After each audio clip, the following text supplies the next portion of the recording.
Gracias por continuar con nosotros en Gilberto Brenis Live. Y bueno, ahora vamos a platicar de las fobias. Les decía al principio del programa que hay un sinfín de fobias y que al buscar las fotografías que estarán ilustrando esta entrevista, encontré unas que me imagino, a mí no me generaron impacto, pero me imagino que habrá personas a las que sí, entonces decidí mejor no ponerlas. Pero evidentemente se trata de averiguar cómo por qué existen tantas fobias, qué las generan y cómo podemos controlarlas. Y está con nosotros Ángel de Dios Ríos, a quien saludo. Muchísimas gracias, Ángel. ¿Cómo estás?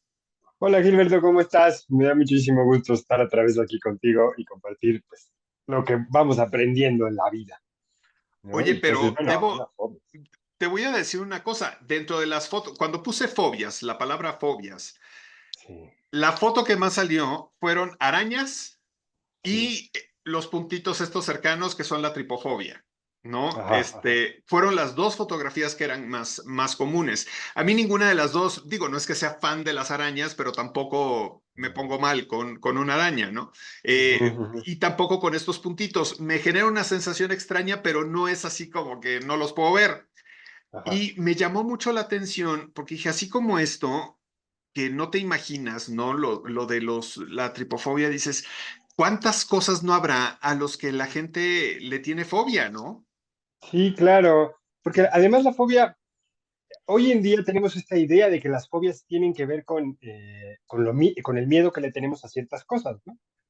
Eh, y sin embargo, para entender la diferencia entre una fobia y un miedo, hay que entender que un miedo le podemos tener a varias cosas. Tú me dices ahorita, pues, las arañas, yo también le tengo como que sí a las cucarachas, a las ratas, a las alturas, por ejemplo.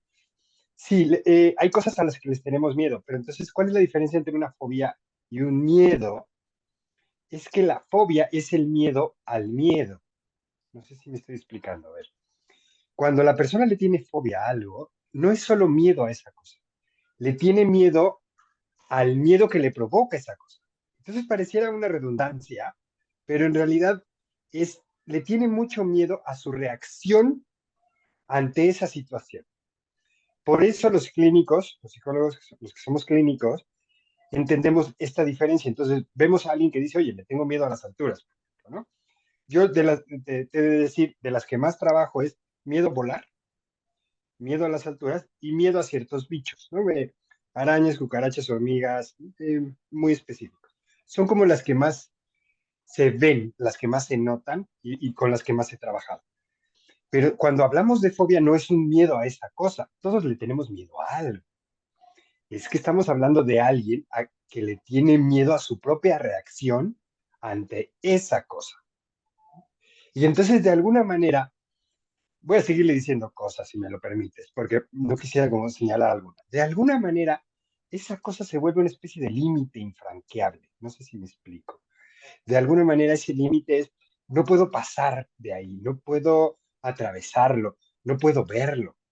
Y entonces, la persona lo que empieza a hacer es que empieza a evitar situaciones o circunstancias en las que tenga que enfrentarse a ese miedo, porque le tiene mucho miedo a su reacción. Y entonces ya podemos hablar de fobia y no de un miedo que todos tenemos miedo a algo, ¿no? A cosas. O como tú dices, esta reacción como de asquito, como de, uy, no sé, me da ahí una reacción feita.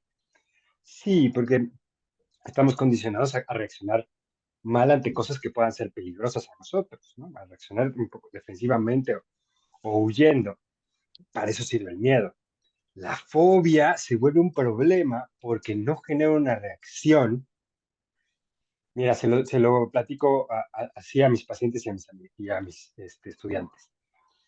Cuando uno le tiene miedo, por ejemplo, a las arañas, pues lo que haces es que te alejas, ¿no? Te vas o directamente la pisas, ¿no? Así de ya, quiero deshacerme de esto. Cuando uno le tiene miedo a subir a los aviones, bueno, pues tratas de controlarse, ¿no? Y pues estás como temeroso, a veces hasta retrasas viajes, pero cuando una persona tiene una fobia, lo que le ocurre es que mm, eh, eso se vuelve una cosa que para los demás es banal, para ellos se le vuelve algo que es imposible de superar, ¿no?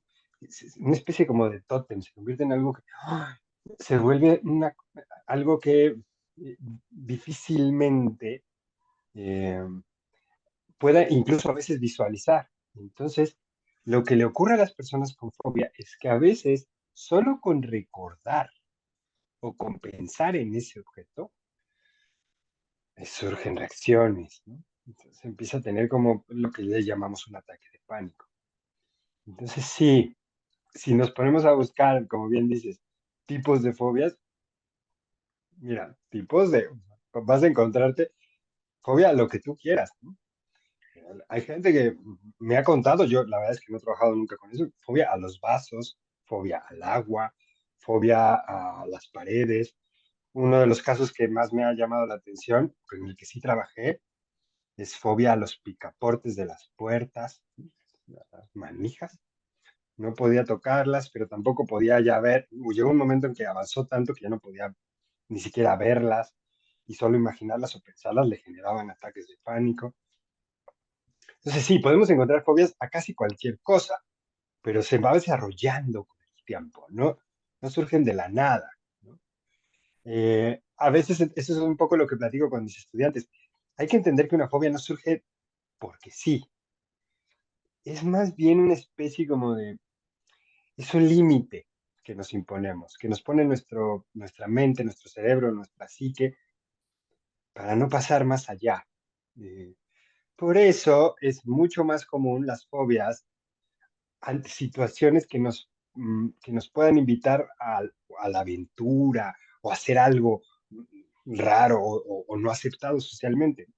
Los puentes, o sea, cuando tenemos que transicionar de un lugar a otro, las alturas porque tenemos como todo el espacio libre, ah, en los lugares muy concurridos o los lugares completamente vacíos, que también es una fobia común, ¿no? Estos lugares que nos invitan a hacer algo que nos pediría hacer algo más allá de nuestro límite. Entonces, de alguna manera, casi naturalmente, la fobia nos instala un límite, una marca, una línea. Y a partir de ahí ya no podemos pasar, ¿no? Hay un Ah, problema cuando, perdón, la más rápido, hay un problema cuando limita la convivencia de la persona con la vida, con el mundo, con sus actividades diarias. Y entonces sí hay que tratarlo, vale mucho la pena. y es que eventualmente termina en eso, ¿no? Eventualmente termina en el aislamiento de la persona. Y yo Ujú, muchas veces he estado pensando en decir, bueno, quizá, porque una fobia a los picaportes de las puertas, dices, bueno, ¿qué daño te podría hacer un picaporte de una puerta? Yo entiendo que una araña, pues sí puedes pensar, me va a picar, puede ser una araña violinista, me puedo morir, etc., etc., ¿no? Es como una protección. Pero un picaporte o un vaso, por ejemplo, dices, eso ya, como que a mí se me hace una forma de canalizar los miedos a un objeto, ujú, tratando ujú, de a lo mejor aislarlo a decir es solamente los picaportes, aunque solamente los picaportes, pues dime qué puerta no tiene picaporte, ¿no? Nomás las de la ajá. cocina. Sí, sí, Entonces, sí. yo en Ajá. ocasiones he pensado, por ejemplo, yo te puedo decir, yo tengo pánico escénico y durante muchos años me he vendido esa historia. Ujú, Puede ser porque en serio me da miedo estar enfrente de personas hablando, como puede ser también una forma de decir, no quiero hacerlo, ¿no? No tengo ujú, ganas, cuando me invitan a una conferencia no me interesa, no quiero hacerlo. Y entonces generas esa aversión a hablar en público en este caso, ¿no? Entonces, yo ajá, sí creo que es una forma, de alguna manera, de canalizar ese miedo, como tú lo dices, o también ajá. ese gusto de no querer hacer algo. Tiene mucho que ver con las experiencias que hemos vivido en la vida, ¿no? Tú, como bien me dices, bueno, yo le tengo pánico escénico. Dices, sí, y entonces por eso podemos distinguirlo los clínicos. Es decir, a ver, Gilberto tiene pánico escénico, pero no es fobia. Le tiene miedo a, pues sí, a presentarse en público. Y muy probablemente tiene que ver con experiencias pasadas, que no siempre tienen que ver con público, así en un teatro o algo así. Ya sabes, de niños, en la Navidad, y entonces, a ver, échate la canción o el poema, y lo quisiste hacer y se te olvidó y te trabaste. Alguna de estas experiencias que viviste que marcó un aprendizaje. Entonces, también las fobias son un aprendizaje en algún momento de la infancia, seguramente en la infancia, porque a veces la gente te lo dice que yo no recuerdo cuándo me empezó a surgir, a veces sí es muy claro, ¿no?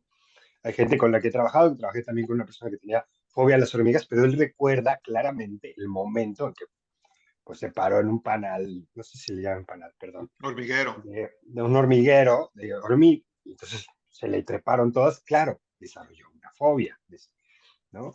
A personas que le tienen fobia a los perros, sí, pero bueno, recibió un ataque de perros, ¿no? O una persona que tiene una fobia a las ratas, sí, pero una rata salió corriendo hacia los pies de su mamá y les pareció, es una escena muy impactante. La mayoría de nosotros y de las personas con las que he trabajado no tienen un recuerdo claro, pero fue en algún momento de esta pequeña infancia en donde lo que ocurrió es que el cuerpo aprende, ¿no? Y entonces hay que entender también que a veces la fobia es una especie de solución. No sé si me explico. Es, a ver, el cuerpo aprendió, esto es horrible, me la pasé muy mal, me sentí muy mal conmigo mismo o tuve una reacción fisiológica espantosa, porque a veces el estómago reacciona y hace ruidos, me quedé sin voz, se me hizo un nudo en la garganta y ya no pude hablar. Y entonces el cuerpo dice, bueno, entonces ya no nos enfrentamos a esto. Y entonces, cada vez que volvemos a enfrentarnos a una circunstancia similar, lo que hace el cuerpo es que asume y dice, a ver, esto ya habíamos pasado por aquí y no queremos volverlo a pasar. Y entonces también es una forma de protegerse, ¿sabes? También escucho lo que me dices y digo, sí, lo que a Gilberto le ocurre es que en algún momento aprendió que ante el público probablemente no le fue tan bien, no estuvo bonita esa experiencia, ocurrió algo porque esas cosas ocurren, pero en la fiesta familiar un primo se burló y te dijo algo y ya, el cuerpo aprendió y entonces lo establecemos como una forma de sobrevivencia. Al final, también un poco lo que entendemos nosotros los clínicos es que la mayoría de los trastornos, por ejemplo, las fobias, son soluciones que ya no están funcionando, pero que eventualmente lo fueron, ¿no? Y que ayudaron mucho a las personas en su momento. Y eh, también un poco, cuando me toca trabajar con fobias en la consulta, a veces hablándolo con las personas, también les digo, ¿a qué nos vamos a enfrentar cuando esta fobia se vaya? Porque hoy hay muy buenos tratamientos para las fobias, pero entonces, ¿a qué límite estamos quitando que vas a tener que transgredir y entonces nos vamos a enfrentar a otras cosas? No lo sabemos.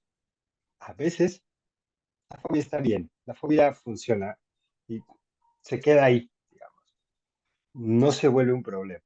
Cuando, bien lo dijiste al principio, cuando me haces esta pregunta, si se hace crónica, es decir, si la vamos alimentando, si la seguimos alimentando, si le vamos dando cada vez más reacciones fisiológicas a este evento, el cuerpo también se acostumbra y entonces empieza a reaccionar ya solo por pensarlo.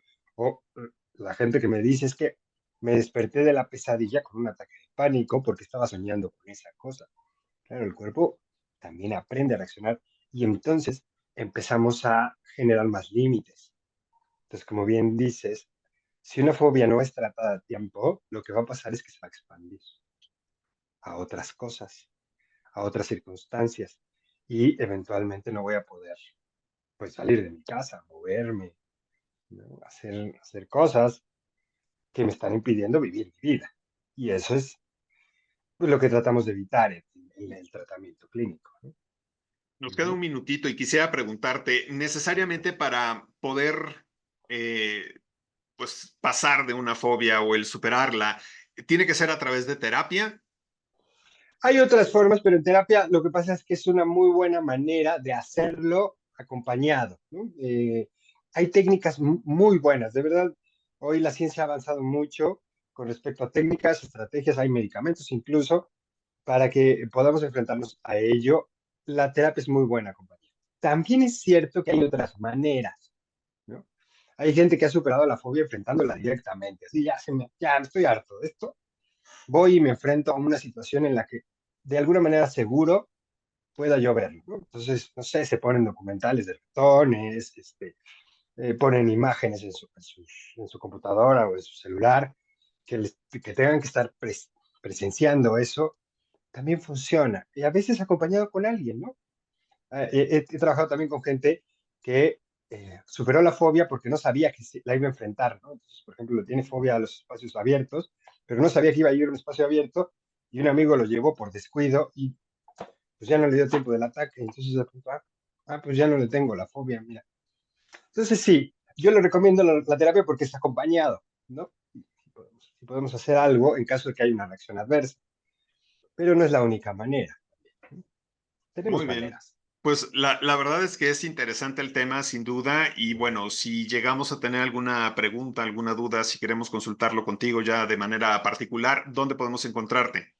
Me puedes encontrar en redes sociales, en Instagram, en Twitter y en Facebook. Estoy como el terapeuta inconsciente, así el terapeuta inconsciente lo escriben y bueno, ahí con todo gusto, claro que respondo dudas, preguntas.